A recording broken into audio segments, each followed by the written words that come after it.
Ever feel like you're barely treading water with all these productivity tips? Like everyone else is building these empires and we're just trying to keep our heads above water. Yeah, tell me about it. It's like everyone's got a system, a method, a life hack. Exactly. Mm.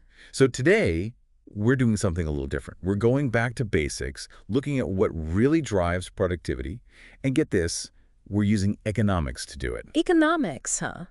Now, before you click away thinking it's all just charts and jargon. Because who needs that, right? Exactly. We're going to break down some key economic principles from our source material.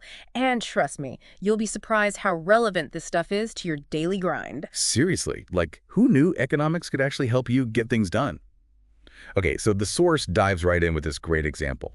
Imagine a worker, just a regular person with a shovel, right? Basic tools. Okay, got it. Shovel, check. Now, picture another worker, but this time they're operating a massive earth mover, those huge construction machines. Oh yeah, those things are beasts. So the question is, who do you think is going to move more earth and why?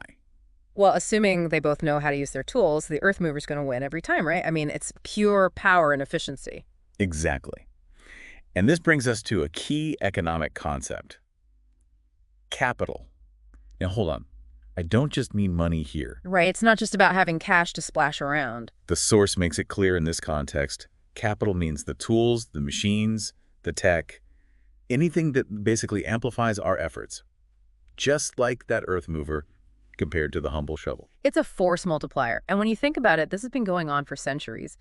Every major leap in productivity has often been tied to new forms of capital. Ooh, like what? Give me an example. Well, think about the printing press, right? Before that, knowledge was literally handwritten, copied one painstaking page at a time. Talk about tedious. Right, but the printing press, that was a game changer. Suddenly, you could spread information, ideas, knowledge on a massive scale. And that, my friends, changed the world. But, it makes you think having the best tools, the most advanced capital, is only half the equation. Oh, absolutely. You need someone who actually knows what they're doing with that earth mover. Otherwise, it's just a very expensive paperweight. It's like having a Ferrari. But you can't drive stick. Exactly. And the source brings up a really important point here. The importance of skills. Not just any skills, but the right skills. They call it human capital. And that's huge. It's your knowledge, your experience, your training, everything you bring to the table. It's like knowing how to code these days. It's kind of like knowing how to operate a steam engine back in the Industrial Revolution, right? Bingo. And just like back then, those skills are in high demand. But let's be real, it's not just about having the right tools and skills.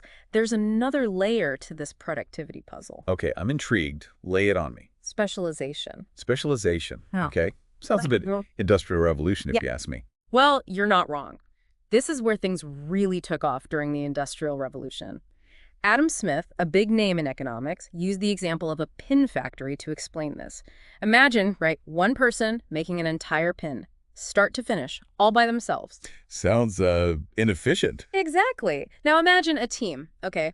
One person draws the wire, another one straightens it, another one cuts it, someone else sharpens it. You get the idea. Okay, yeah. I'm starting to see how that would speed things up. Right. You're dividing the labor, letting people become masters of their one little part of the process. And what happens? Production skyrockets. And the quality. Way better. It's funny. We actually see this everywhere. Like, think about a restaurant kitchen. You've got your prep cooks, line cooks, sauciers, pastry chefs. Each doing their thing in sync. It's like a well-oiled machine.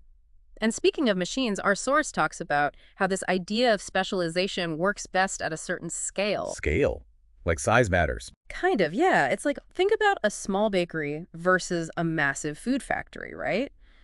The small bakery might have one baker doing everything, the dough, the baking, the decorating. Yeah, wearing all the hats. Right.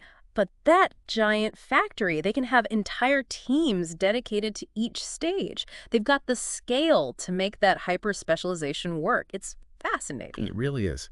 Okay, but we'd be remiss if we talked about productivity and didn't mention technology's role. Like, I'm pretty sure my phone could make a mean spreadsheet if I just knew how to ask it. Huh, right.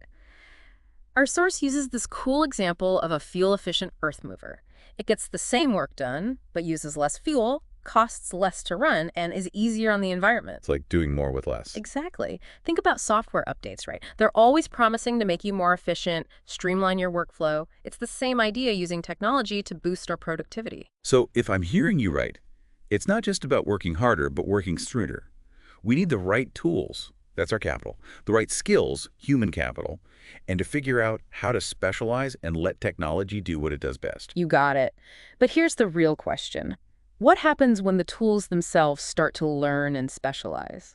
AI is changing the game, automating tasks that used to require human skills. Whoa, it's a whole other episode. Right, but it's something to think about. As automation takes over, what new skills will we need to master? What will our role be in this new world of supercharged productivity? That's a wrap. Thanks for joining us on this deep dive into the surprisingly fascinating world of economics and productivity. Until next time.